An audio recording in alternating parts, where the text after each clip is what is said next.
মরণকালে তোমাকে পলকে পলকে কিছু মেসেজ করে যায়, বুঝি না রে, বুঝি না গো। কিন্তু আমি গুনাহগারের চাওয়া 34 বছর বয়সে 9টা বছর রাতের পর রাত ময়দানে, হায়রে আমার জীবনের পরিবার হাজাইরা 9টা বছরে 12টা মাসের মধ্যে 8টা মাস ছেলে সন্তানের কাছে থাকি না। আর তোরা বলবি রে বক্তার টাকার অভাব নাই রে, সালামের অভাব নাই, সম্পদের অভাব নাই, সম্মানের অভাব নাই রে, কিন্তু যেটার অভাব সেটা হলো বক্তা নামের পাগলগুলোর শান্তি নাই, শান্তি নাই। ও যুবক, তোর চাওয়া কি রে? আমার চাওয়া কি? তোর বাড়ি মতলব, আমার বাড়ি কচুয়া। ও যুবক, তুই বেশি দূরে না রে, শুনে রাখ, একটাই মাত্র চাওয়া রে, আমার মরণ কালে আমার আজরাইল আইব, আমার টাকা খাইয়া আমার ছেলে মেয়েরা বড় হইব, কি করব, কি দিব, না হয় হানিফ বাইরে কি দিব, না হয় কালিমাই শাহাদাত পড়ব, এছাড়া কিছু না, কিছু না। সুখের ভাগ সবাই নিব, দুঃখের ভাগ আমার নেওয়া লাগবো, ঠিক না বেটা? তবে আমার চাওয়াটা কি রে? চাওয়া হলো একটা মরণের চেহারা মুবারক দেখিও ইয়া রাসূলুল্লাহ ইয়া হাবিবাল্লাহ। আমার রূহটা যায় গো ও দয়াল নবী, সারাটা জীবন আপনার শান গাইলাম গো, সাধনায় মক্কায় যাইতে পারলাম না, মদিনায় যাইতে পারলাম না, কত লোকের দেখা দিছেন, আজরাইলে যদি কষ্ট দেয় গো দয়াল নবী, এরা সবাই চলো না স্বার্থপর, আপনার শুধু একমাত্র আমার রহমতুল লিল আলামিন। এই জন্য যুবক ও চাঁদপুরের বাবারা, দিনে পরে দিনগুলো চলে যায় গো। আজকে 8তম তারিখ হলো, পবিত্র জানুয়ারি ফেব্রুয়ারি মাসের 8 তারিখ, এখন বাজে কয়টা? 11টা। ও যুবক মুরব্বী বাবারা, যদি পুরা চাঁদপুরটাকে বিক্রি কইরা $2 বিলিয়ন বান্ডেল বানিয়ে রাখিব, আর যদি বলি মালিক আমার আজকের রাতে 9টা থেকে 10টা যে টাইমটা গেল, এতটুকু টাইম আমাকে আবার ফিরে দাও, বিনিময়ে পুরা চাঁদপুরটা দান করে দিব অন্য জায়গায়, সুযোগ নাই গো, পারবো না। যেই সময় তখন চলে যায় আর ফেরার কোনো সুযোগ নাই। এই জন্য যুবক ও মুরব্বী বাবারা, যতই আপনারা বলেন আমি আমার বয়স হইল বেশি, আর বেশি না রে, বরঞ্চ যেই বাজেট আল্লাহ দিল ওই বাজেট থেকে আপনার মাইনাস হয়ে যাচ্ছেন। যতই বলেন আমি ঘরের দিকে যাইব, মমতার দিকে যাই, আসলে না রে, 1টা মিনিট যাই গো, 1টা সেকেন্ড যায়, 1টা ঘন্টা যায়, আমি এই মতলবের বাড়িতে না রে, ওই যে গোরস্থান রইল, আমি আস্তে করে মাইনাস হয়ে সংসারের মোহনা থেকে আমি যাই কবরস্থানে। অতএব আসল ঠিকানা আমার বিল্ডিং না রে, ওই আসল ঠিকানা আমার মতলব উত্তর না রে, আসল ঠিকানায় আমার কবর, ঠিক না বেঠে? ওই কবরে যাওয়ার আগে আমার তো মরণ সামলানো লাগবে।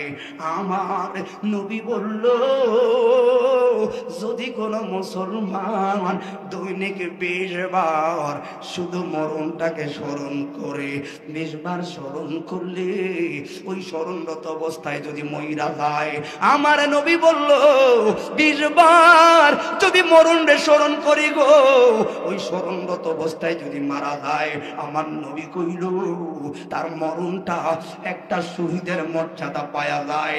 ওরে বন্ধুরে, যদি 20 বার মরণ রে স্মরণ করলে গো তোর মর্যাদা হয়ে যায় শহীদের রে।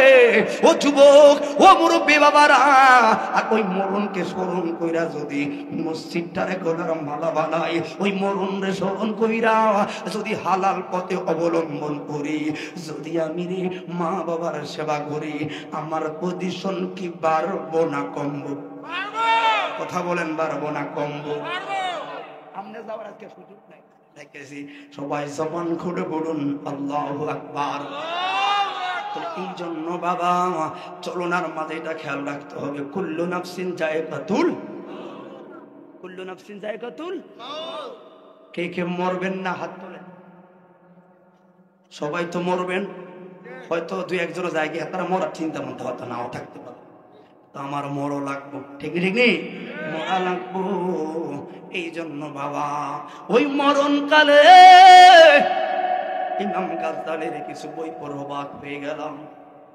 দুনিয়া যাদেরকে মায়া কইরা সংসার সাজাইলাম, সাকরাতুল মউতের বিছানায় এদের কি সবচাইতে বড় নিমুখ হারাম শত্রুর মতো লাগবো? কেন বললাম যুবক, খেয়াল করবি রে ভাই, সংসার এত সোজা না। যারা বাবা হইল, বাবা এত সোজা না গো, এত সোজা সংসার না।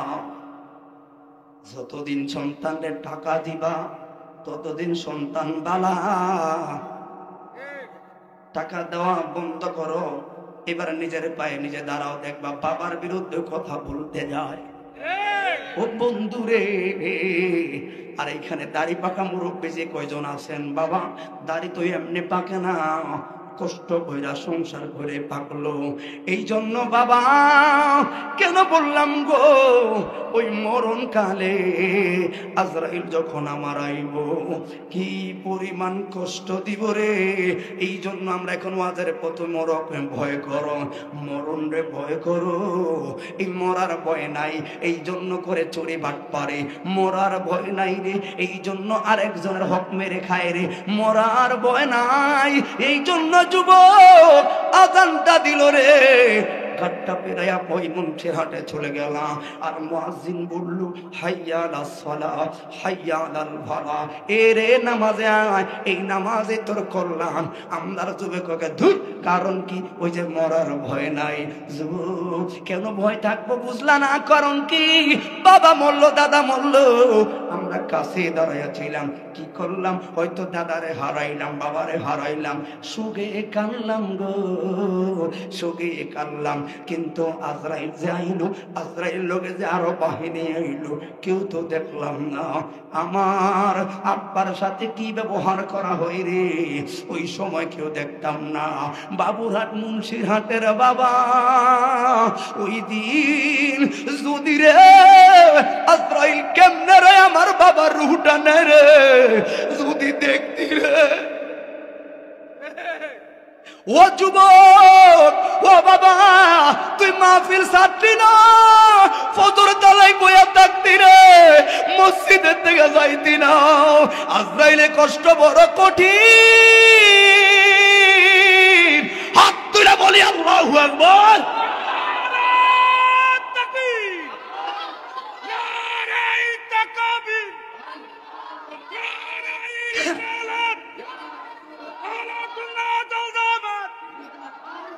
এই জন্য বাবা খেয়াল করবেন, আজকে আপনাদেরকে একটা ছোট্ট টপিক বলে যাব, খেয়াল করবেন। যখন বাবা মারা যায়, এই খেয়াল করেন, বাবা মারা যায় কিংবা দাদা দাদি মারা যায়, ইন্তেকালের 10-15 সেকেন্ড, 20 সেকেন্ড আগে যখন আমরা বলি এই পাও গেছে গিয়া, হাত গেছে গিয়া, ঠিক তখন এক দৃষ্টিতে বাবার চেহারার দিকে তাকায়া থাকলে একজন শিক্ষিত লোক হলে অন্তত কিছুটা আইডিয়া করা যায়, আমার বাবা চেহারাটাকে কেমন করতেছে, আমার বাবা চেহারাটাকে কোন ভঙ্গিমা করলো। শিক্ষিত ভাই তুমি বুঝতে পারবা, মরণকালে তোমাকে পলকে পলকে কিছু মেসেজ করে যায়। বুঝি না রে, বুঝি না গো,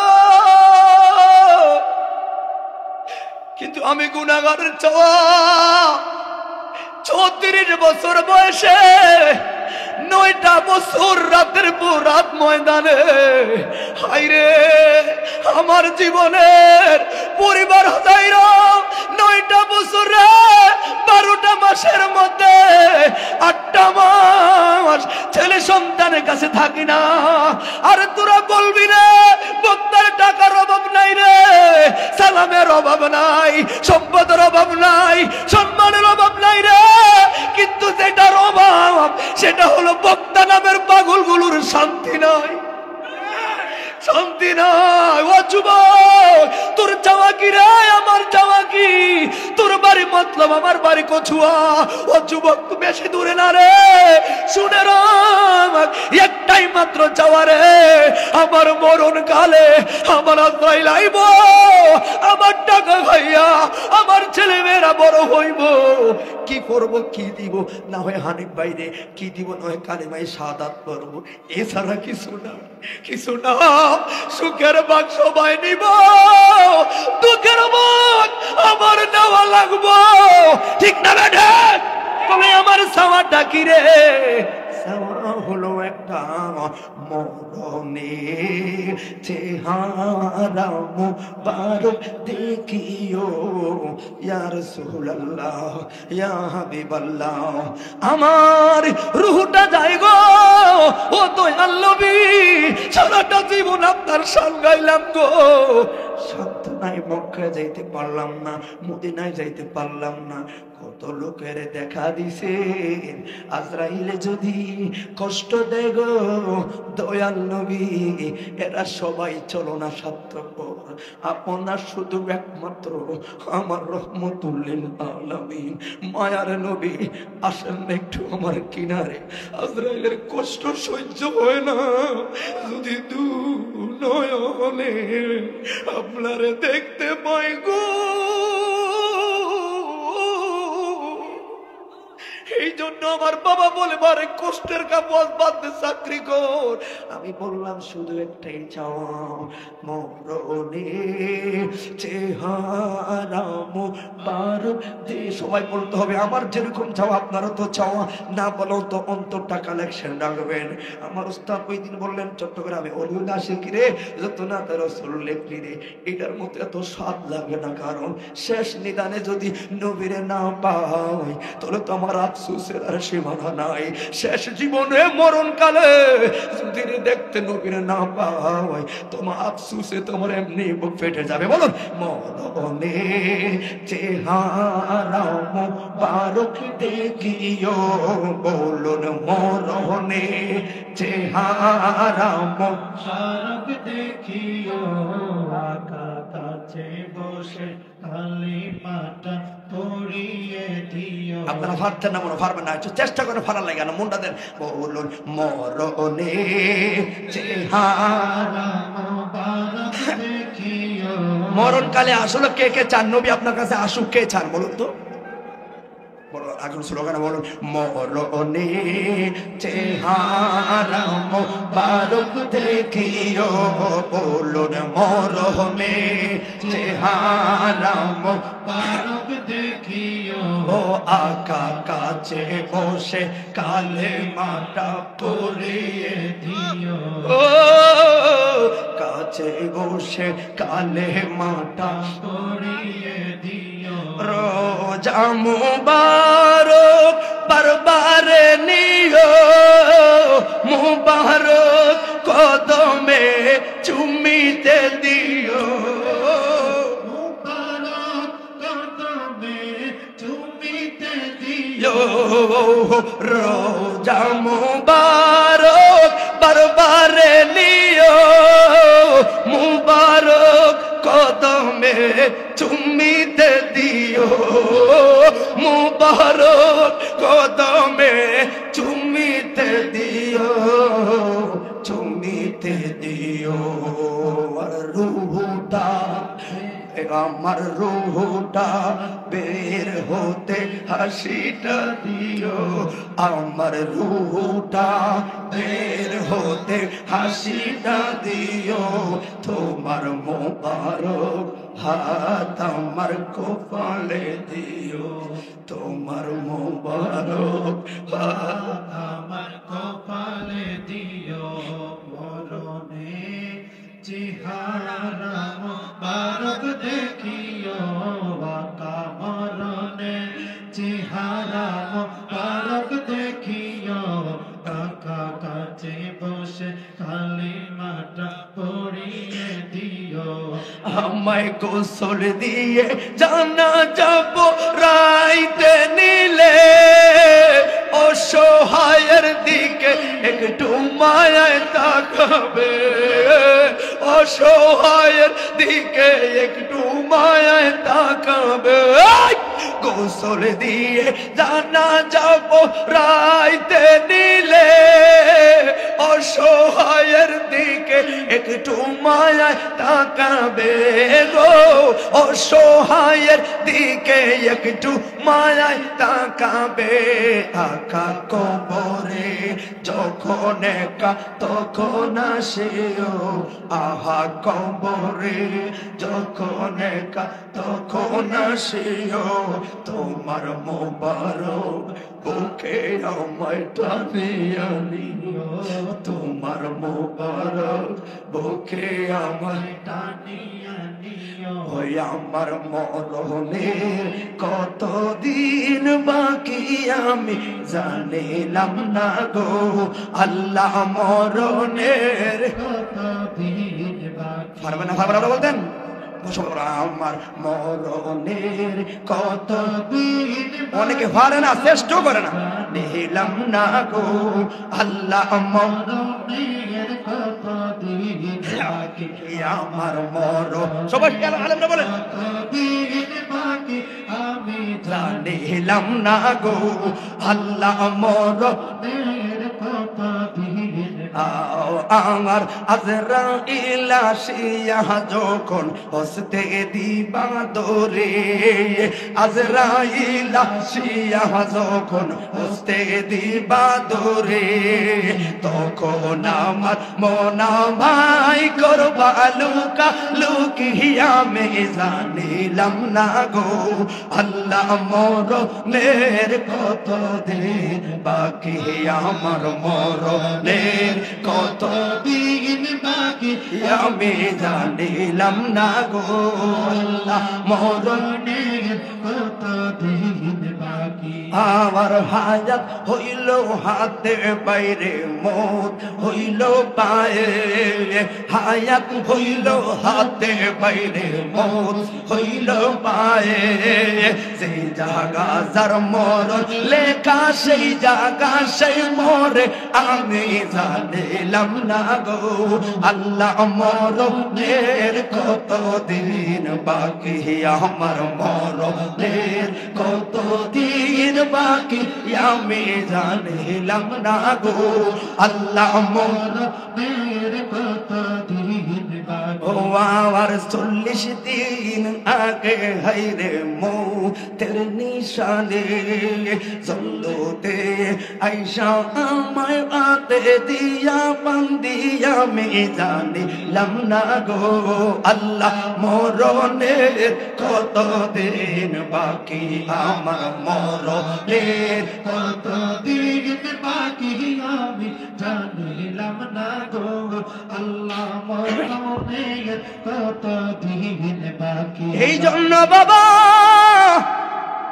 মনে রাখব, ইমানদারের মরণে চাওয়া শুধু একটা, মরণে একবার যেন নবীর দিদার পাই, কথা বলুন ঠিক না বিঠে ও যুবক, এই জন্য অনেক সময় যুবক ভাইয়েরা বলে এটা বুড়াদের ওয়াজ, আমরা তো এখনো মুরব্বী হই না, না রে না, দেখছো তোমরা জানসুনির ভাই, আজ থেকে 4-5 দিন আগে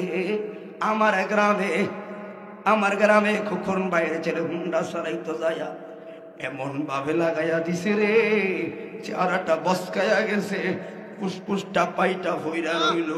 কত যুবক লঞ্চে মারা গেছে রে, এখন ঢাকার মেডিকেলে যাইয়া দেখ, এই বঙ্গু হাসপাতালে যাইয়া দেখ, তোর মতো আমার মতো চেহারা সুন্দর কত যুবক রে কালিমায়ে শাহাদাত পড়ে আর মৃত্যুর দুয়ার গুনে। ও বাবা থাকতে পারতাম না গো, আমার মরণে জানি অনেক কষ্ট হবে। ইমাম গাজ্জালি বললেন খেয়াল রাখবেন আপনার আমার রূহটা বের হওয়ার আগে সাকরাতুল মউতের বিছানা, বাংলা ভাষায় কথাটা বলে খেয়াল করবেন। ও বন্ধুরে ওই সময় আমার বাবা, আপনার বাবা, আমার মা, আপনার মা, আমি আর আপনি একটা হিসাবটা মারবো। হিসাবটা হইল আমার ডাইনে বামে যারা আছে এরাই তো সবাই সফল, আমার টাকা খাইলো অথচ তাগরে সফল করতে যায় রে প্রবাস নামের জাহান্নামে মরুভূমির বালুরে গাম খাওয়াইলাম বাবা। দিনের পর দিন মাঠে পইরা রইল বাবা, আর কষ্ট করলো বাবা, সবাই সরলতার সুযোগ নিলি।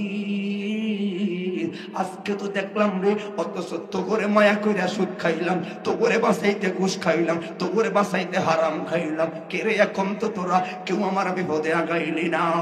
বন্ধুরে তাফসীরে মাজারিতে পাইলাম আরেকটা দোয়া করি আমরা, কি জানেন নি? কি মিনহা খালাকনাকুম ওয়া ফিহা নুঈদুকুম ওয়া মিনহা নুখরিজুকুম তারাতান। এটা কোন সময় হয়? কোন সময়? যখন প্রথম মাটিটা দিয়া পড়ি, ঠিক দিও। এই জায়গায় একটা মাসালা আছে, খেয়াল করবা বন্ধুরে। ফরজে কিফায়া মতলবে একজন যদি হাজীগঞ্জে যায় আদায় হয়ে যাবে, এই গ্রাম থেকে অন্য গ্রামে একজন যদি যায়, যাইতে পারলে সবাই ফরজে কিফায়ার সওয়াব পাবে, না গেলে অন্তত একজন উপস্থিত থাকলে সবার পক্ষ থেকে ফরজে কিফায়া আদায় হবে। সবাই থাকলে সওয়াব। আমার নবী বললেন উম্মত রে আর একটু কাজ করবা, কারণ 700 600 500 বছর হায়াত পায়া গো এরা শ্রেষ্ঠ না, আর 60 70 বছর লোকগুলো শ্রেষ্ঠ কেমনে হিসাব আছে। আমার নবী বললেন পারবানি রে, পারবানি কই কিসের জন্য? ওই লাশটা তোমার আত্মীয় হয় না, ঠিক আছে তো মুসলমান তো একটু যাওটা লাশটার লগে যখন জানাজাটা পইরা গো তারে কবরস্থানে নাই গেলাম, তুমি কাজ করবা না করবা দাঁড়ায়া থাকবা, একটা স্লোগান উঠবো,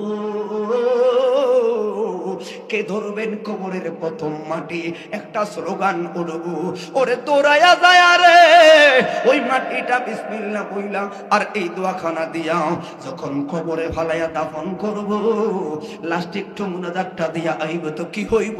আমার নবী বলে উম্মত রে সবাই তো ফরজে কিফায়া লইয়া গেল, একটা লোক দাফন কাফন কমপ্লিট করে আসলে আমার নবী কয় সেই একজনে উহুদের পাহাড় পরিমাণ সওয়াব লইয়া বাড়িতে যাইব। আল্লাহু আকবার। পাইলাম আর মাঝখানে একটু, অথচ দেখেন আমার আত্মীয় না মুসলমান, আমার নবী কয় উহুদ পাহাড় পরিমাণ সওয়াব লাগবনি, একটু দাফন কাফনে তোরা সামনে থাক। ইসলাম হলো শান্তির ধর্ম, ঠিক না বেটা? কত মানবতা আমারে শিখাইলো। এই জন্য বাবা এবার বলুন তোরে আজরাইল আইব, কষ্ট দিব, আমারটা আমি দেখবো, আর আমার টাকা খায়া যারা কার মরা করলো কেউ দেখবো না, ভুক্তভোগী আমি। তোরে কি দরকার রে? নিজের সফলতা নিজে অর্জন করা লাগবো। সবার সফলতার মাঝে ওরে রিক্সার ড্রাইভার রে, সিএনজি ড্রাইভার রে বাইরে এখন আজান দিল জোহরের, গাড়িটা ঢুকাইয়া দে মসজিদে। পেসেঞ্জার কইব কি রে কই যা? ওই মসজিদে যাই, এক কি করবো? নামাজ পড়বো। এটা মানুষের বাচ্চা হইলে, আমি মুসলমান শুধু বলি না, মানুষের বাচ্চা যদি হয় তোমার বাধা দিবে না, কথা বলেন, বাধা দিবে না, তখন সে দাঁড়ায়া থাকবো। এবার বলবা প্যাসেঞ্জার রে তুই টাকা দিলে, টাকা লয়া পরিবার সফল, তোমার 5 মিনিট দাঁড়া করে রহমান রে আমি সেজদা দিলাম, আমি নিজেও থাকলাম সফল। ও দোকানদার রে তুই ব্যবসা করলা, কাস্টমার আইলো, আজানের সময় যায়, নামাজের সময় যায়, এবার বলবা কাস্টমার রে দাঁড়াস না রে 2 মিনিট, কয় আমি 60টা রাকাত আসরের ফরজ পড়বো রে। কেন? কয় তোমার কাছে বিক্রি করলে লভ্যাংশ দিয়া পরিবার সফল রে, আর একটু দাঁড় খারাইবানি, 60টা সেজদা, 60টা দিয়ে 8টা সেজদা দিয়া নিজের সফলতার ভান্ডটা রেডি রাখি। আল্লাহু আকবার। ও বন্ধুরে মরণ ভালো না রে, এত কষ্টের মরণ রে। ওই যে বুঝি না কারণ কি, মরার ভয় নাই, এই জন্য চতুর্দিকে আমাদের অবহেলা। এই দেশে 1000 টাকা লাগে মানুষ খুন করা হয়, তোরে মরার ভয় নাই, এই জন্য মারে চাহিদা, আর চাহিদার লাগে মাথা ফাটায়। ও যুবক, মরার ভয়টা যদি তোর থাকে, আজানটা দিলে তুই কখনো মসজিদ পার হবি না। মরার ভয়টা যদি থাকে, মুয়াজ্জিন বলল আসসালাতু খায়রুম মিনান নাওম, তুমি ঘুম থেকে নামাজ পড়ো, কম্বলটা ফলায়া দৌড় দিবি।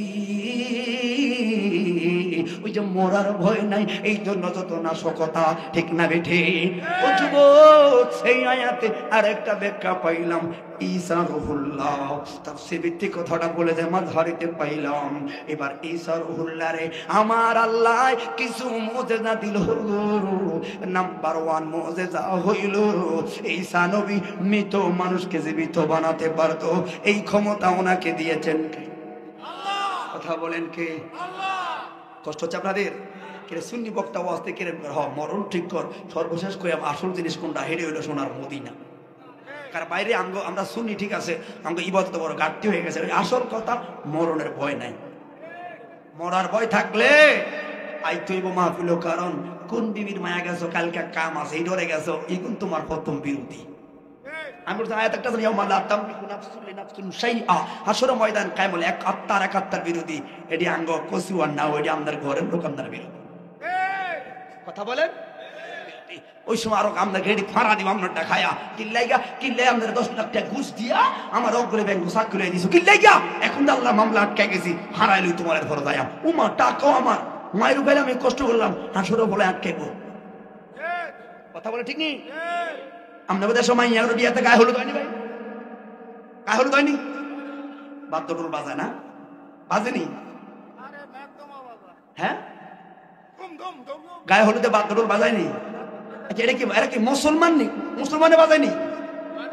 হ্যাঁ, গায়ে হলুদে বাদ্যডোল বাজায়নি আপনাদের এলাকা? এখন কইতে গেলে তো আপনারা রাগ হইবেন। শরীয়তে বিয়ে কি জায়েজ, ঠিক নেই? সুন্নত তরিকা মানে এটা ইবাদত, ঠিক নেই? আর বুখারী বর্ণনায় বাদ্যযন্ত্র হারাম। কোনো সন্দেহ আছে? রেস বিতরিকের লোক থাকলে ফেরত ধরবেন না, আমি আপনারটা বলছি না। এখানে যে বাদ্য ব্যবহার করছে এটা আপনারটা না, কথা বুঝছেন? ডিজে বাদ্য লাগায়, ঠিক নেই? সাউন্ড টুক টুক করে লাগায় খালি। আমাদের মাইয়ন আছে, হোলন আছে, হিজলন আছে, হেতেও আছে, হেতিও আছে। লজ্জিত সমাজ। আমার মেয়ের গায়ে হলুদ দিলাম আমি, 10 গ্রামের বেড়াই আমার মাইয়া ছবি তুলবো। তুমি কিসের বাবা হইলা? বাবা নামের কলঙ্ক তুমি। 10 জনের সামনে একটা মায়ের স্যাম্পল দেয় তো গেছে, মুসলমান। কষ্ট হবে? এটি কইলে হতো কারো গাছ জ্বলবে, আমার দাওয়াত লাগবে না বাবা, আমি এমনি জোর করে যাবো ওদের সব, কারণ সত্যরা বড়াই লাগবে, আমার তো দেশ, ঠিক না ভাই? শুনেন, শরীয়তের মাসালা আপনারা বললেন বিয়ে হলো হালাল ইবাদত, আর বাদ্যডোল হারাম, যেটা অন্তরে নেফাক তৈরি করে। এবার যারা আলাস বাবু নাজায়ের পড়ছেন, মুক্তি থাকলে কেউ আছেন, ফেকার ক্লাস আমরা পড়াইছে, কেউ যদি হালালকে, কেউ যদি হারামকে আরাম মনে করে কাজ করে, তাহলে এটা কুফরি। কথা বুঝছেন আমার? কেউ যদি হারামকে আরাম মনে কইরা উদযাপন করে কাজ করে, তাহলে এটা কুফরি। আতে কুফরি করলো, তার ইমান নাই, বৌগা আসেনি, নাই, হোলাই নইল কি যাউরা।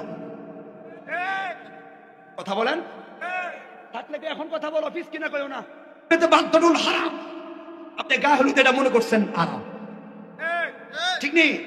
এটা ভালো মনে করে করাইছেন, আনন্দ পাইছেন, হয়ে গেল কুফরি। কারণ আমি আগে বললাম, নামাজ যা নফল, ছোট ফল নাকি সব, কিন্তু অস্বীকার করলে ইমান নাই। কথা বল, ঠিক নেই? এই আসবাব ওয়ান নাজায়ের খুলে দেখেন, শরীয়তে হারামকে কেউ যদি আনন্দ মনে করে মুসলমানের ঘরে, তো সেটা হলো কুফরি হয়ে যাবে ডাবল। কারণ ইসলামের একটা শরীয়তের লোকে গাদ্দারি করলো, তুমি অন্য একটা নাস্তিকতা উঠে দিলা, কুফরি, তোমার ইমান নাই, কাফের। হ্যাঁ, তবে তোমার তওবা আছে, এই তোমার তওবা আছে। এবার বলুন, ওই কুফরি করিয়া ফোলাগারে মাইয়ারা তো উড়ে দিলেন, ঘর করলো, ওই ঘরে ফোলা ফাইন হইলো, বিয়ে তো কুফুরির, ফোলাই হইলো কুফুরির। হুজুর দোয়া করিয়েন, আর হুতের কথা শুন না, শুনবো কেমনে? আমরা তো গোড়ার দোষ। কথা বলা ঠিক না বেঠে? এবার বলুন মুসলমানদের রুচি এত নিচু হবে কিভাবে? বাদ্যডোল কি কাহিনীদের মান বাড়ায়, সম্মান বাড়ায়, লোকে বাহবা দেয়? হায় হায়, তা বিয়া তো আমরা করছি বেটা, আমরা তো করছি বিয়া।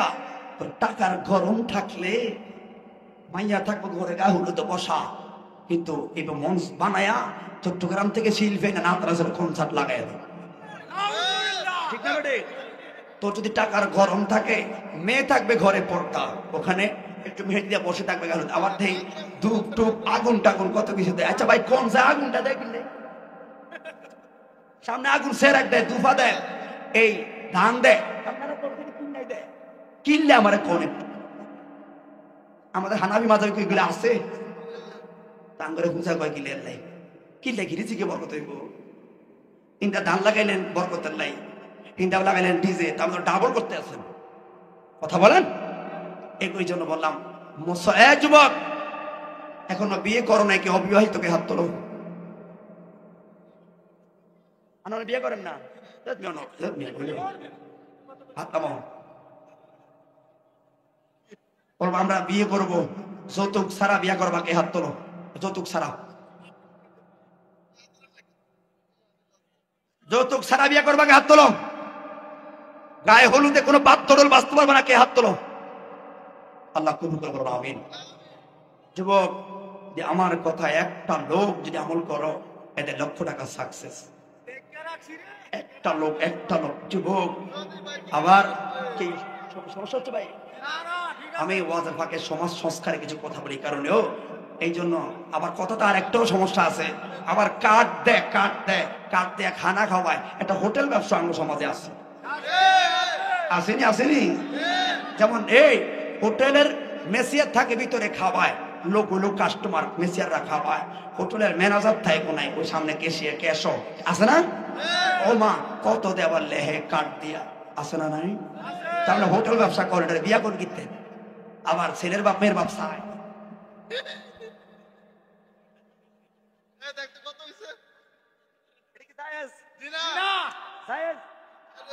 অনেক নিরহ বাবা আছে, একটা কার্ডের দাম 50 টাকা দিলেন, মান সম্মান ঠিক রাখতে সে 1000 টাকা দিতে হবে, অথচ 1000 টাকা এই লোকটা দিদি সংকট, ঠিক নেই? এবার সে যদি না যায়, আপনি কইবেন এটি ছোট লোক চায় না, কার্ডের মূল্য দিল না। আবার রাসূলের পাকের সুন্নতের 6টার মধ্যে একটা হলো দাওয়াত দিলে দাওয়াত কবুল করা। দাওয়াত কবুল করে গেলাম, এখন আপনার ওই হোটেল ব্যবসার সেকশনে যেইভাবে 1000 টাকা দিয়ে আইলো, তার মনে কি কষ্ট রইলো না? এবার বলুন, আমরা মুসলমান আমরা মুসলমানকে খাওয়াই ইবাদতের নিয়তে, যারা বিয়েতে কমিশন এরা করে দান নিয়তে। ভাই মনে রাখবেন, একটা উদ্দেশ্য থাকবে, আমি বিয়ে করছি আমাদের সমাজের করছি, কার্ডের নিচে লিখে রাখছি বিশেষ দ্রষ্টব্য, কোন নগদ অর্থ কিংবা কোনো সরঞ্জাম গ্রহণযোগ্য নয়, শুধু একটু খাস করে সংসার সুখের জন্য দোয়াটা কাম্য, ঠিক না? ঠিক। তখন এই ভাইকো মাফি তখন দেখবে লোকটা খাবে, প্রাণ খুলে দোয়া করে যাবে, কাজে আসে না নাই? তো এগুলো যারা করছেন হয়তো এক সময় বুঝেন না, এগুলো তো ভালো না, আপনি একটু ভাবে দেখেন, এটা ভালো না, ঠিক না ভাই? তাহলে আপনাদের এই 10 মিনিট কথা বললাম কি অসুবিধা হয়েছে? হুজুর আমরা তো এটা লেগে আনি না, আমরা যেটা লাগছে এটা করেন না, এটা আমার সমাজ, এগুলো করা লাগবে। ও ভাই, তাহলে এই সকল কার্ড দিয়া টাকা লইবেন, আবার খানা খাবে আর টাকা লোন, এত নিচু মাইন্ডের হওয়া তো আমাদের সমাজে মানায় না, ঠিক না বেটে? তা আমি বিয়ে করছি, এত লোক খাওয়াইছি, একটা লোক টাকা দেয় না, বরং কে টাকা দিয়েছে আমার ইচ্ছা দিল বাহিরে, আরে বেটা ফার্নিচার দিছে আমার ভাই, ফার্নিচার ওর ভাই থেকে এটা আবার রিটার্ন ব্যাক করছি, কি লাগে ভগিন্দির ফলানি 18 বছর মেয়েটারা ভালছেন, এটাতে দয়া করিয়া দিচ্ছেন, এ তো অনেক কিছু, আমি আপনার কাছে ঋণী। 18টা বছর একটা মেয়েকে লালন পালন করলেন, কোলটাতে টান দিয়ে একটা আরেকজন ঘরে মেয়ে লয়ে এলাম, কত যন্ত্রণা একটা বাবা, কত কষ্ট একটা মা। 18 বছর যে আমার এখন একটা মেয়ে আছে 3.5 বছর, আমি দেখিনি একটা মেয়ে ফালা কত কষ্ট, বাচ্চা ফালা কষ্ট, তিলে তিলে তিলে তিলে 18টা বছর বড় করলো মেয়েটাকে, আর আমি গলাত ফাড়া দিলাম। যৌতুক চাই না, হেতাকে কি আক্কল নাই, আরো কিছু দেওয়ার লাগে, ঠিক ঠিক নেই, পানি সাথে লাগে তো 917 হাত রয়েছে এক হাতে কসলে লয়ে গেছে ব্যাগ, ঠিক ঠিক নেই। অতএব এমনি হেমনে কোনো ফার্নিচার নগদ এইটা হেটা সম্মান কিচ্ছু নয়, ফি সাবিলিল্লাহ। আমি বিয়ে করবো রাসূল পাকের সুন্নত তরিকা, আপনারা দোয়া করবেন আমার জন্য, আমি আমার পরিবার নিয়ে থাকতে পারি, আমাদেরকে যেন আল্লাহ ওই রব্বি হাবলি মিনাস সলিহিন ইব্রাহিম নবীর মহাব্বতে আমাদেরকে যেন নেক সন্তান দান করে, অটোমেটিক বরকত হবে। কথা বলো ঠিক না বেঠে? আগামীর সমাজটা ইসলামী সমাজ হবে। আমরা রাজি আছি না? আছে না নাই? এই জন্য কষ্ট হয়ে গেছে আপনাদের, আল্লাহ কবুল করে। সবাই মহাব্বতে বলি আল্লাহুম্মা। সময় যাই গিয়ে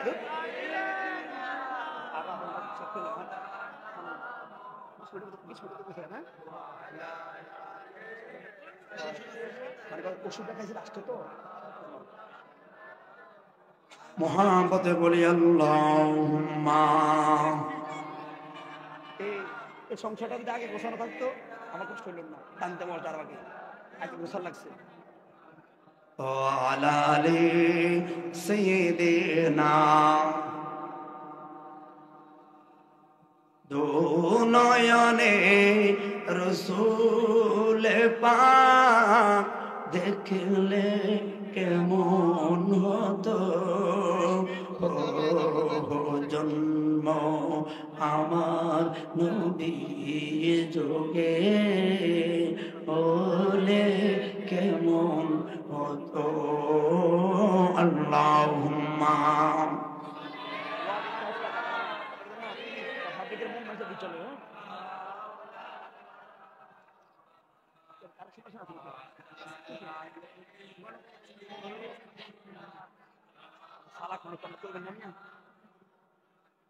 সবাই জবান খুলে আবার মহাব্বতে বলি আল্লাহুম্মা।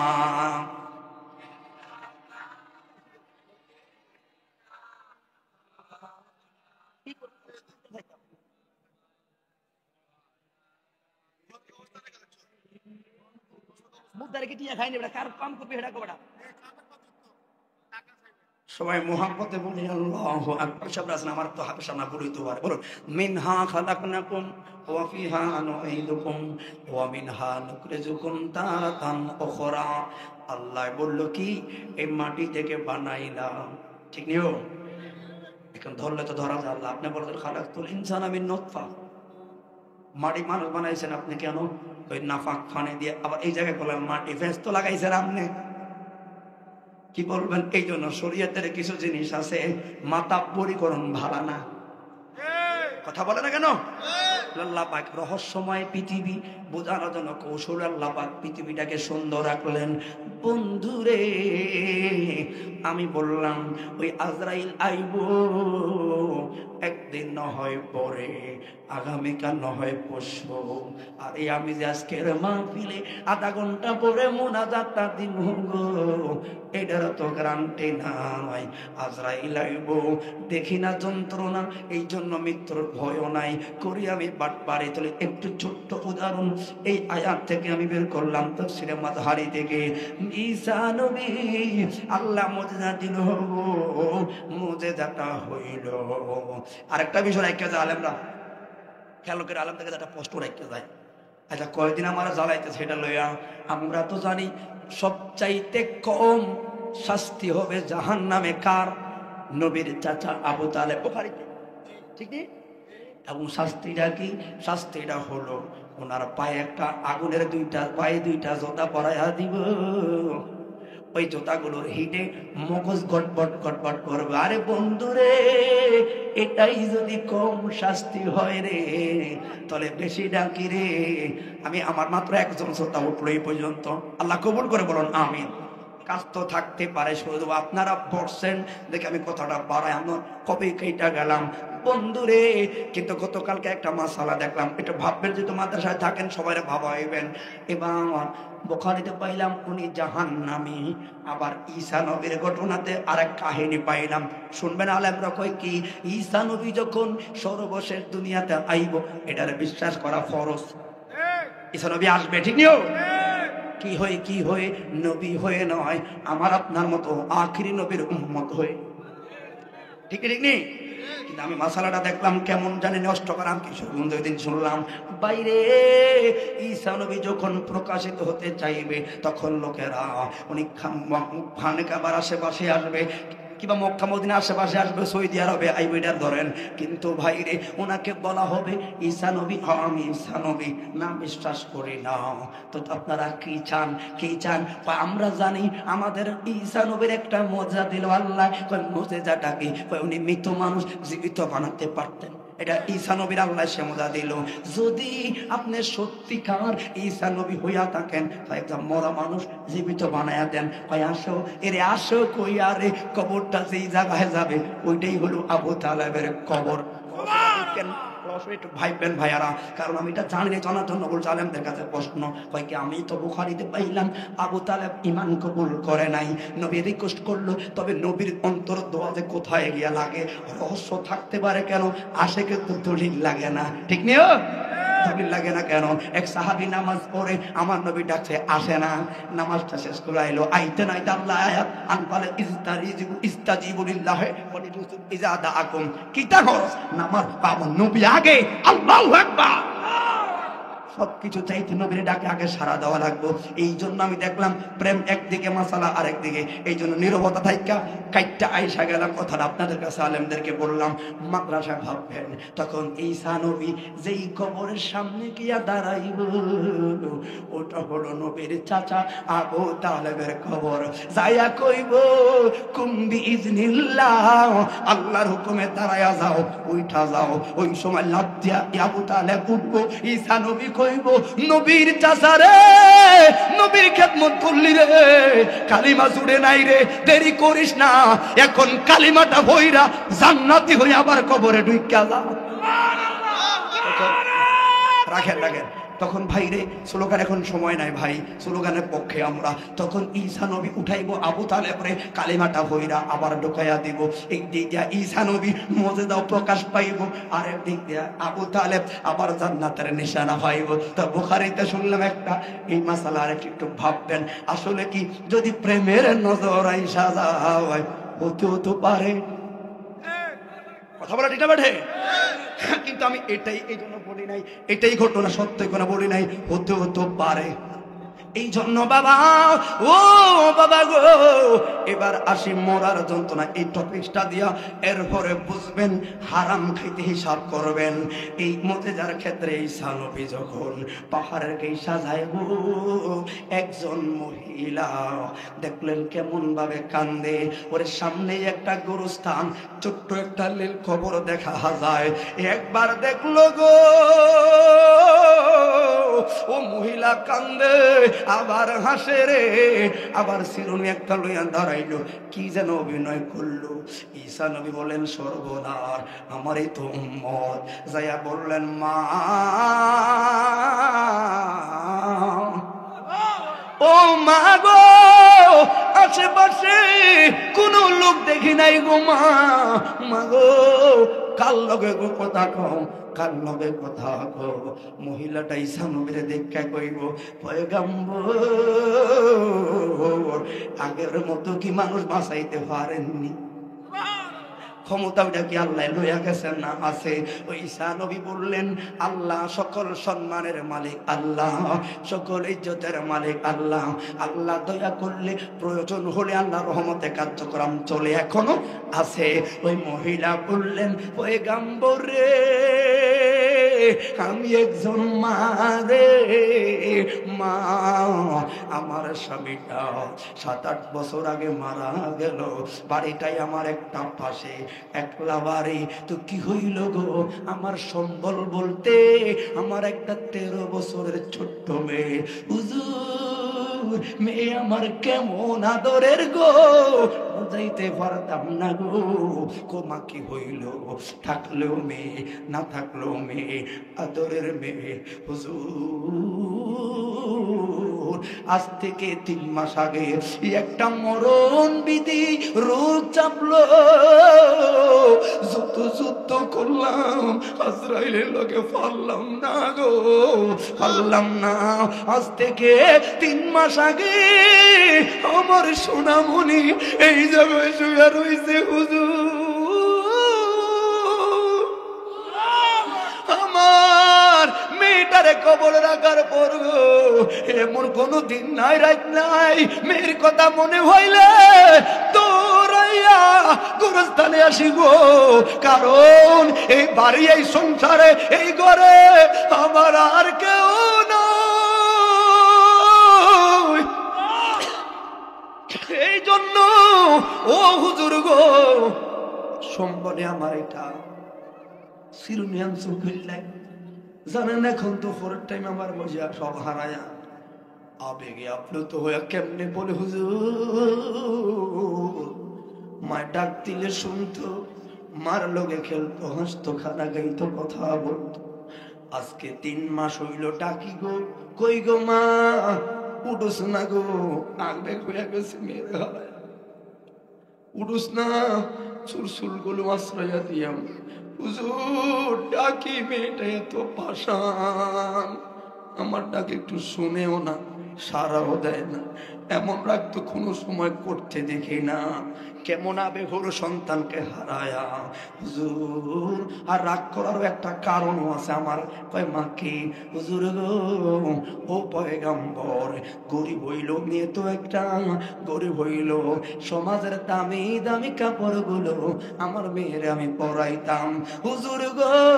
যেদিন আমার মেয়েটা এই ঘরে শুইব, এটা নতুন ছোট্ট একটা ঘর, ওই দিন আমার মেয়েটাকে চোখ বাজারের থেকে আমি তো কান্দায় ছিলাম, আমার মেয়ের লাইগা 5টা কাপড় আনছে, কাপড় গুলা বেশি দামি পড়ে না, কাপড় গুলা কম দামি, আবার সিলাইও না, হয়তো আমার লোকে কম দামি কাপড় দেওয়াতে রাগ করছে গো। ঈসা নবী ঘরে এগুলো মা, ও মা কি বলবি মূল কথা কই বুঝতে পারছে। আরে অবাগিনীর এখন কিছু বলা যাবে না, এত বড় পাগল হয়ে রয়েছে সন্তানের লাই। বন্ধুরে এবার মহিলাটা এক পলকে সুযোগ করে বলে হুজুর একটু 2 মিনিটের জন্য একটু উঠাইতেন, দেখতো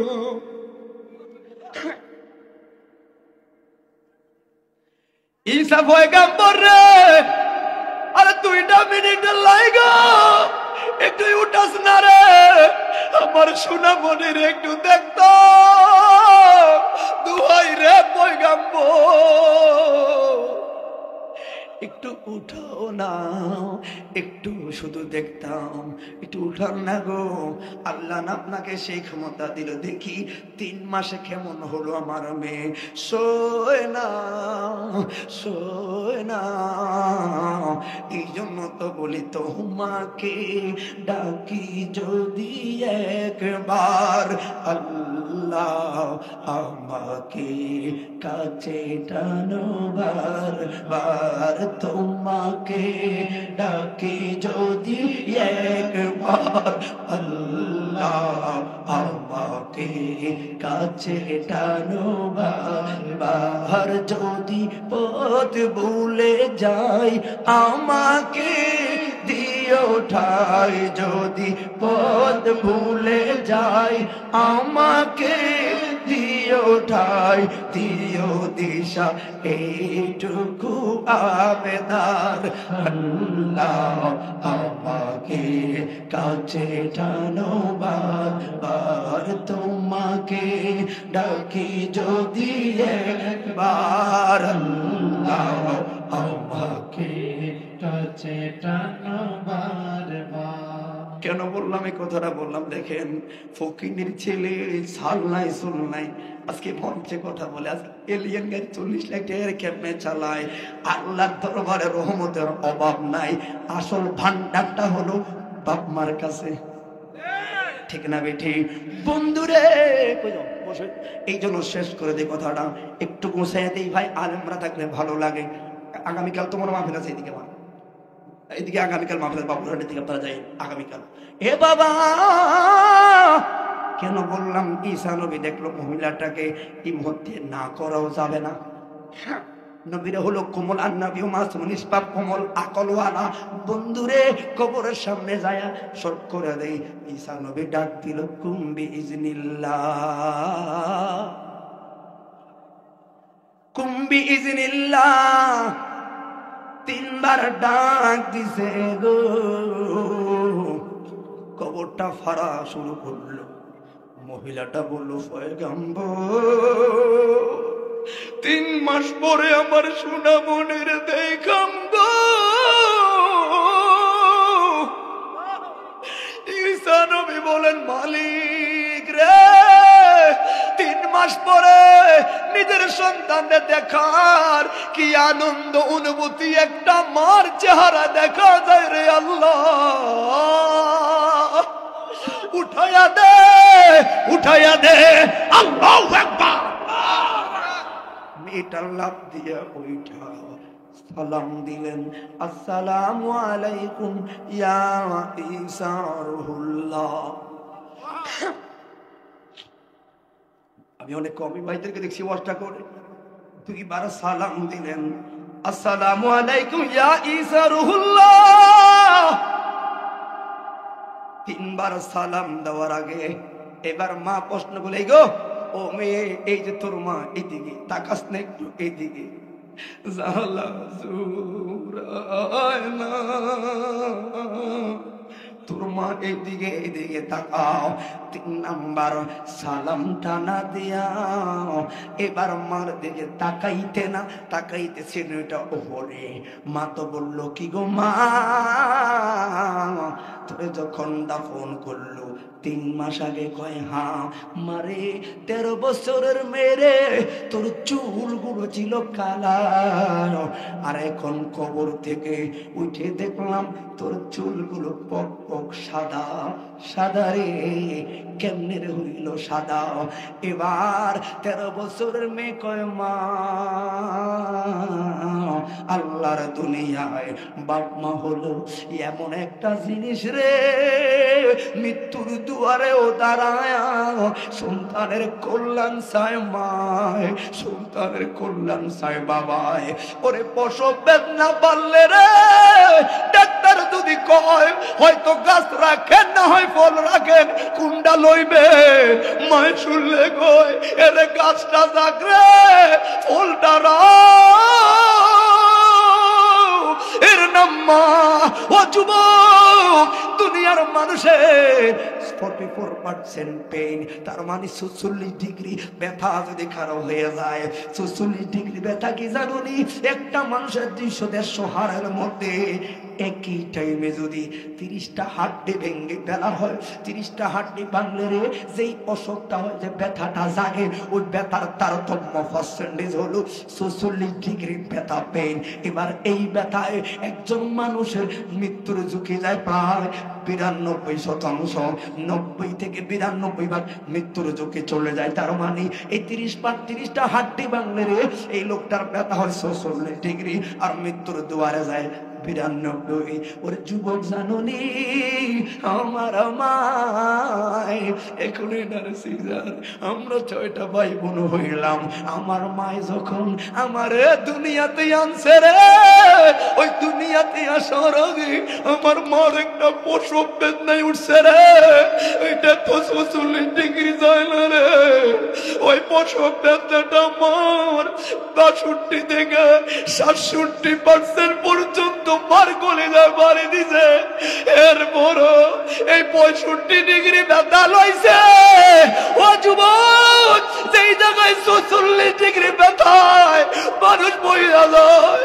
ওই জায়গায় 65 ডিগ্রি ব্যথা লইছে, ওই প্রসব বেদনার যন্ত্রণা লয়া তোরে কোলে লয়া মই ব্যথা বইলা গেছে।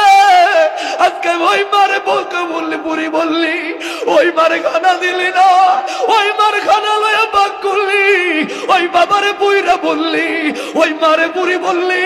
যুবক না প্রমাণ হইয়া মরবি, টাকা কামাইবি, সম্পদ কামাইবি রে, আল্লাহর কসম দেখবি শান্তি পাইবি না। কথা বলো ঠিক না বেঠে?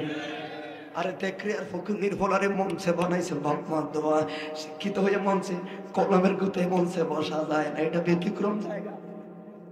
এই জায়গাটা ব্যতিক্রম, এই জায়গাটা হলো একমাত্র বাপ মার দোয়া ছাড়া হয় না। আমি দেখছি যে আমার লোকের আছে যেখানে এখনো আমার আব্বাকে দেখো স্ট্রোকের রোগী, হার্ট ব্লক, ডাক্তার আমার বারবার সতর্ক করছে অ্যালার্ট থাকবেন, দ্বিতীয়বার অসুখ পড়লে আর আনা লাগতো না, চলে যাবে। কিন্তু এখনো চেষ্টা চালাই দিছি। ছাইর ভাই তো যুবক কি বুঝাই, খানা লয়া বাক করে বাপ মার। আমার ঘরে একদিন বেশি থাকলে মুখ বেজার হয়ে যায়, ও মুখ ঘরে না থাকলে খেয়ে খাওয়াইব। ওরে বন্ধুরে মার পান সুপারি লইয়া ভাগ, কাপড় চোপড় লইয়া ভাগ। আমরা 4টা ভাই 3টা ভাই রুজি করি। মায়েরা 10 দিন আমার বাসা, 10 দিন পরে 2 বাসায় থাকা। আমি দেখছি আমার ভাইয়েরা ওরে যখন রে 8-9 দিন হয়ে আজ আমার ভাই আগে ফোন দেয়, কি তুমি বেলে গাড়ি ভাড়াইবা কালকে? হ্যাঁ, কি হাবলে গেছে তোমার 6 দিন না 7 দিন চলে, কিরে কস তুই? মায় আরো 2 দিন থাকো। তার মানে আমার শুরু ঠিকই 10 দিন চলে, আমার বাইরে চলে, আমার মায়ের আমার কাছে 2 দিন বেশি থাকো। আর আমি তো আমার বাসা টানলে আগে না করে দেয়, মাছ যাইয়েন না, কারণ বাপ মার চেহারা দেখলে এত শান্তি রে যুবক। এই জন্য বাপ মারে লাখ টাকা দিত ঘরের বউর মন হয় না রে যুবক। ও যুবক 50 টাকার পান সুপারি লইয়া যা, জরকেস্টিকের ওষুধটি লইয়া যাস না, পান সুপারিটা দেখলে দেখে মা একটা মুস্কি হাসি দেয়। যুবক রে আল্লাহর দোহাই দিয়া কইয়া যাই রে, যদি জীবনটারে ধন্য বানাইতে চাস এখনো সময় আছে। মা বাবার প্রতি শ্রদ্ধা ব্যবহার শিখো, শ্রদ্ধা ব্যবহার শিখো। এই মহিলা বললেন মা গো, সবাই তো কল্যাণকামী, কোনো মা চায় না সন্তানের ক্ষতি হোক, কোনো মা চায় না সন্তানের অমর্যাদা হোক, কিন্তু মা গো আমার বেলায় কে এমন ঘটলো গো মা? কি হইল ও মা? মা হইয়া কেমনে এত বড় বাড়ি মারলি আমার কুফালে? কি কসরে কয় মা, কেমনে গো এত বড় সর্বনাশ করলাই আমার? কি করলাম জননী, আমার এত বড় বিপদে কেন ফলাইলা গো মা? আমার মা হইয়া এমন সর্বনাশ কেন করলাম জননী গো? আমার মাথায় কেন বাড়ি দিলে রে মা? পৃথিবীর মধ্যে শুধু আমি একটা মেয়ে, যে বাপ মা মার দ্বারা এত ক্ষতিগ্রস্ত হয়ে গেলাম। মা কই কি রে, কি কই রে মেয়ে শেষ করে দেই। এবার মা ধমকে তোরে বাঁচাইলাম, কয় মা বাঁচান না গো, ও মা এত বড় ক্ষতি করলা, ক্ষতিটা কি? এই মেয়েটা বলে এবার আপনাদের কথা। আজ থেকে 3 মাস আগে গো আজরাইল আইছে জননী, 3 মাস আগে গো আজরাইল আইসা গো তোমার 13 বছরের মেয়ে যখন দেহের মধ্যে ভর করলো মা, তখন আমার প্রথম যখন রোটা টানাটানি করলো বার করতে, প্রথম থাবায় গো স্নায়ু শক্তিটা গেছে গো। তার মানে গলার কণ্ঠের আওয়াজ নাই, রক্ত চলাচল বন্ধ, রোগের জয়ানগুলো ছুড়াইয়া দিছে, স্নায়ু শক্তি মানে সকল শরীরের সার্ভিস বন্ধ। জননী এমন ভাবে গো স্টেমরুল ব্যথা চালাইয়া দিছে গো, কারণ রুহ তো এত সহজে বার হয় না দেহের জন্য। মায়া রে এই জায়গায় রুহটার সাপ মারলে ওই জায়গায় বলাইছে গো মা, ওই জায়গায় আমার সাপ মালাই রে আমার বড়ুর গালে রে, আমার রুহ তো এমন করবো রে ভাই। আমি মানুষের বাস কৈরান করে আমার মরণে না জানি আমার কাছে কেমন লাগবে রে দুনিয়া। হায়রে ছোট্ট মেয়ে বললেন, জননী এমন ভাবে রুহটা পলায়ন করে দেখায় কুল একবার পাইবেন। আম্মা জান আয়েশার সিদ্দিকার হাদিস থেকে বারবার রুহটা বলবে রাখ রাখ রাখ রাখ রাখ। কে বলছে আমার কাছে হাত দিতে? আজরাইল বলবে অনুমতি নেওয়ার টাইম নাই। এ বলবে রাখ, তুমি কি চিনুনি আমারে, আমি আশরাফুল মাখলুকাত। রুহ ওই সময় আজরাইলের ট্রেন করবে, রাখো না রাখো। 10টা বারণ করবে, 10টা প্রশ্ন করবে, আপনার আমার রুহ আজরাইলে। এবার আজরাইলে প্রত্যেকটা বলবে সময় নাই, সময় নাই, তোমার দেখার কোনো সময় নাই। তো আজরাইল রে দুনিয়ার মানুষ রে শুধু একজন ব্যক্তি আছে, সেই ব্যক্তির ক্ষেত্রে আমি আজরাইলের কিছু বাধ্যবাধকতা করা হয়েছে কয়েকটি। উনি হলেন হাবিবুল্লাহ।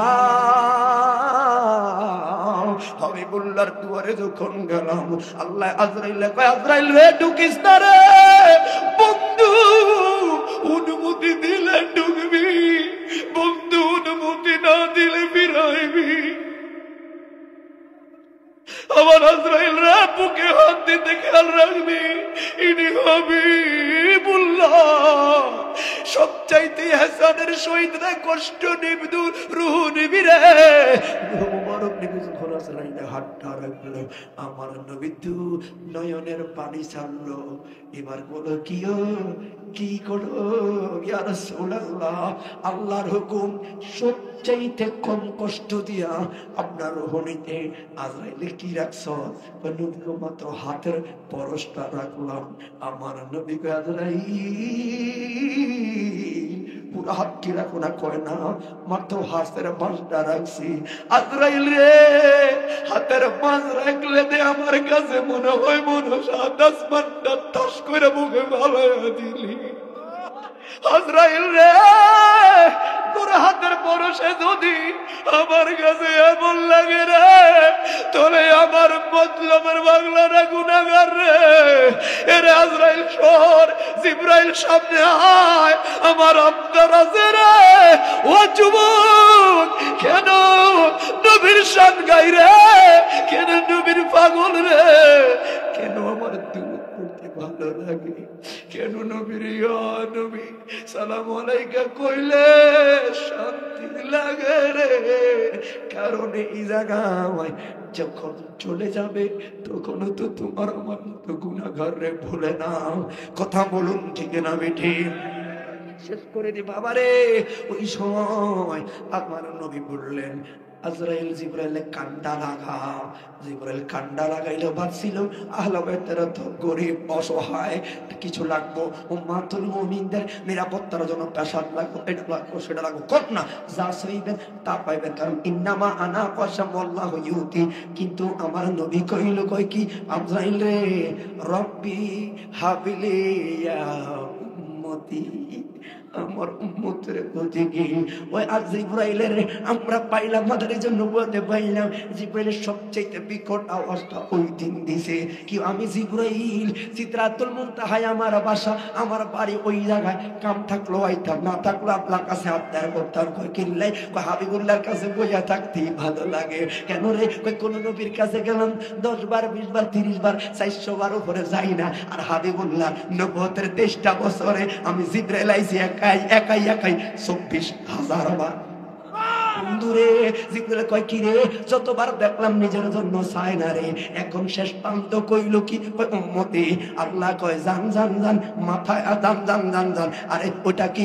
ওয়ারাফানা লাকা যিকরা, অন্য নবীরে দেই নাই। এটার খেলা চলবে রোজ হাসরের ময়দানে। আল্লাহু আকবার। এইদিকে শেষ। এবার ওই মেয়েটা বললো, মা যখন এইভাবে কসলায়া কসলায়া রুটা নিল, মা গো সর্বশেষ যখন বুকের মধ্যে আইলো, এমন জোরে একটা থাবা মারলো গো মা, ওই মাথা বাঁধা যদি আমার মেয়ে আমার গাত না পাইতো, যদি জমিনে পড়তো, জমিনটা তুলা তুলা হইয়া যাইতো। জননী রে এত কষ্ট দিয়ে রুটা নিল, 3 মাস আগের কষ্টের দখল এখনো যায় না রে মা। এখন ঈসা নবী দোয়া করলো, আল্লাহ রহ দিল, যে মাত্র কবরে বসলো বসলাম, হাই রে আবার ডর লাগলো, কে রে আবার আমার মাথায় এত বড় বাড়ি মারলি রে, 3 মাস আগের কষ্টের দখল যায় না রে, উকিল নাই রে, এর 3 মাস আগে আজরাইল কষ্ট দিল, এখন মরলাম, এখন আবার কে আমার বাঁচাইলি? ওরে বাঁচলাম রে, তার মানে বাঁচলেই তো আবার মরা লাগবো, ওরে মরণ মানি রে আবার আজরাইল আইবো, এই গো মা, মা গো, এখন বাঁচছি বেঁচে গেলাম, তার মানে গো মা আবার আজরাইল আইবো, আবার কষ্ট দিব, মারে কিল্লাই রে এমন বিপদে বলাইলি রে মা, ও মা।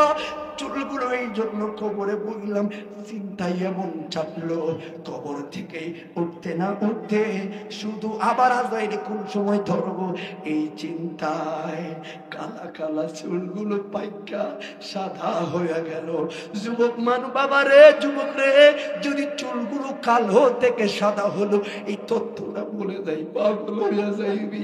তার মানে দেখো এই শর্ট টাইমের ভিতরে কতটা চিন্তার রোল মেয়েটা ঢুকলো ভিতরে, চিন্তার ঢেউটা তার চুলটা পাকায়া সাদা বানাইয়া দিছে। তার মানে বুঝলাম এই 13 বছরের মেয়ে যদি কয় এমন আচরণ করলো, এবার মেয়েটা বাদ দেই, এটা 13 বছরের, আমার চলে 34, এর তার মানে ওই মেয়ের থেকে বড়, গুণ তো বেশি। এগুলো যদি ওই মেয়ে 13 বছরের মেয়ে আজরাইলের কষ্টের দেয় এই বর্ণনা, তাহলে আমার না ডাবল গুণা, আমি না বড়, আমার না বয়স 34, তার মানে আমার গুণ বেশি। 13 বছরের মেয়ের সাথে যদি এমন আচরণ হইল, না জানি আমার সাথে কেমন হবে।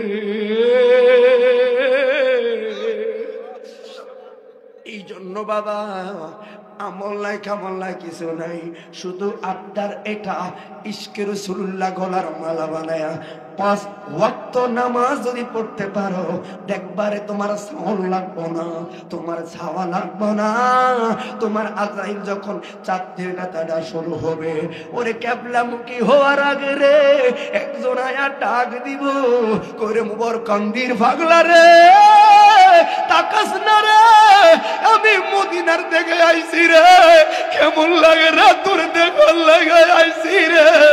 ও যুবক, ওই সময় আজরাইলের কষ্ট ঠিকই দিব রে, কিন্তু নূর নবীর চেহারা দেখে তাকায় প্রেমের সাগরে ডুব মারবো রে, ঘুমটা ভাঙলে দেখবো মুনকার নাকিরের সামনে জবান খুলে বলুন ইয়া রাসূলুল্লাহ। তাহলে দেখলাম সর্বক্ষেত্রে নবী ছাড়া কোনো গতি, সেই নবীকে ভালোবেসে মুহাব্বত করে 5 ওয়াক্ত নামাজ কারা কারা গলার মালা বানাবেন হাত তুলে দেখান।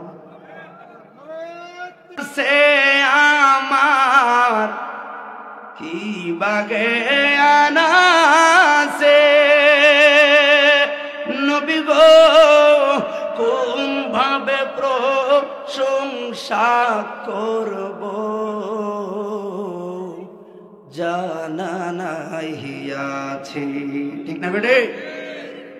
আচ্ছা, কিভাবে করবো জানি না, তোমার শানেরই কথা ঘোষণা কোরআনে নবী গো, দিদার পেলে ধন্য হব ও গো এই জীবনে, আল্লাহুম্মা।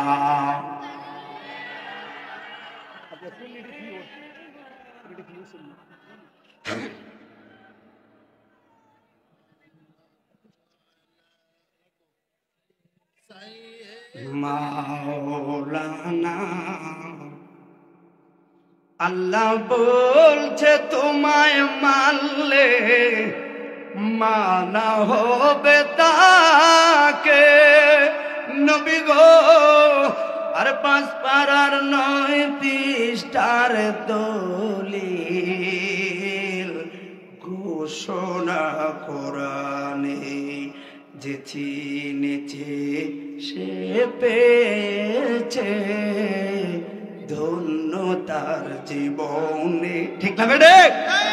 জন্য মোহাম্মদ এই তাহিরির এই মিনতি চাঁদপুরের সবার এই মিনতি আল্লাহর দরবারে নবী গো নবীজির প্রেম ঢেলে দিও আল্লাহ আমাদের অন্তরে মরণ কবর হাসর মিজানেতে রাখিবেন চরণে জবান খুলে বলুন ইয়া রাসূলুল্লাহ। এই জন্য সবাই একটু মহাপদে বলুন সুবহানাল্লাহ আলহামদুলিল্লাহ।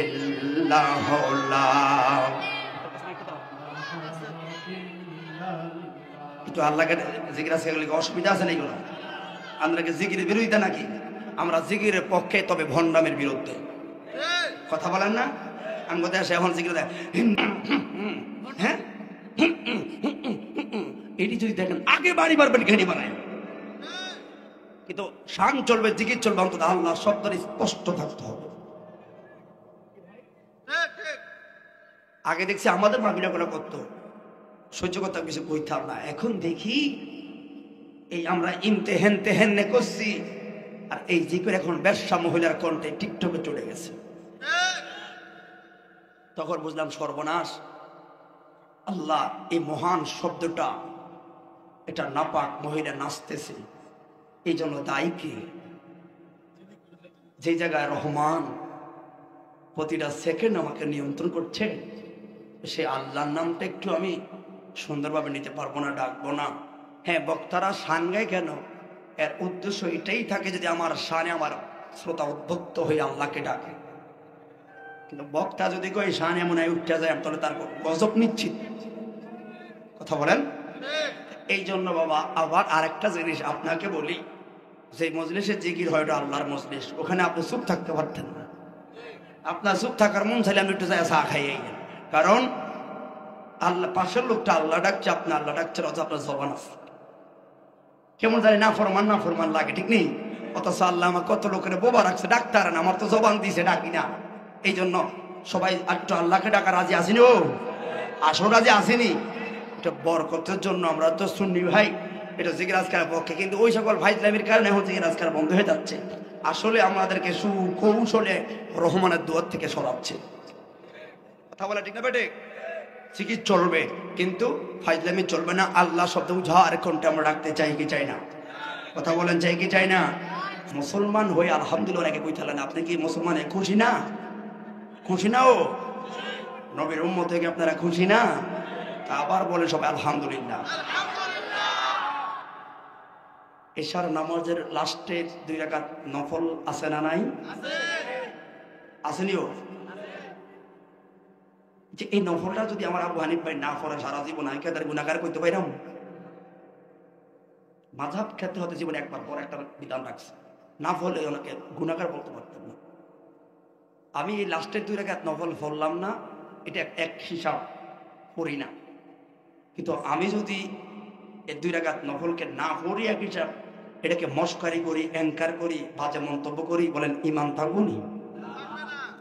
আমলটা ছোট, করতে পারো না এক হিসাব, কিন্তু ইসলাম কেমন যেন মস্কারি করার কোনো সুযোগ। ঠিক তুমি যে মাহফিলে বসতেছ ভাই, এটাকে ফরজ বলো, নফল বলো, আমি ওয়াজিব বলো, আমি এখানে নিচ্ছি না। এটা একটা নফল কাজ, তবে ধর্মীয় প্রচারের ক্ষেত্রে এটা একটা বিশাল নিয়ামত, সওয়াবের জায়গা, ঠিক নেই?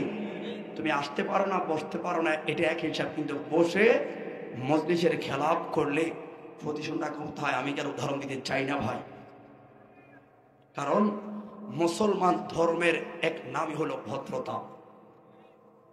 ইসলাম মারামারিতে আসে নাই। আমার ধর্ম কারো মন্দির ভাঙ্গা শিখায় না, রাষ্ট্রের সম্পদ নষ্ট করা শিখায় না। আমার ধর্ম শিখিয়েছে ইন্নাকা লাআলা খুলুকিল আযীম, উত্তম সততা, উত্তম চরিত্র, ভালোবাসা। এতগুলো যুদ্ধ হয়েছে, আমরা তরবারি উঠাই না রে আগে, ওরা উঠাইছে। মুসলমান প্রতিহত করলো, ইসলাম সারা পৃথিবীতে ঠক ঠক করে জ্বলা শুরু করল। কথা বলেন? এই জন্য রাসূল পাক বলেছেন, পৃথিবীর পূর্ব প্রান্তে কোনো মুসলিম যদি ব্যথা পায়, মতলবে বসে ওই ব্যথা তোমার অন্তরে লালন করা লাগবে। সুখে দুঃখে একজন ভাই আর একজন ভাইয়ের পাশে দাঁড়ানোর নাম সৌন্দর্য, আর এই সৌন্দর্য তৈরি করে ধর্ম ইসলাম। কথা বলা ঠিক না বেঠে? এই জন্য ইসলাম মানবতার ক্ষেত্রে এখনো 1 নম্বর। আপনি দেখবেন গ্রেট ব্রিটেনে পার্লামেন্টের কাছে একটা বিশ্ব জাদুঘর থাকে, জাতিসংঘ যেটাকে নিয়ন্ত্রণ করে।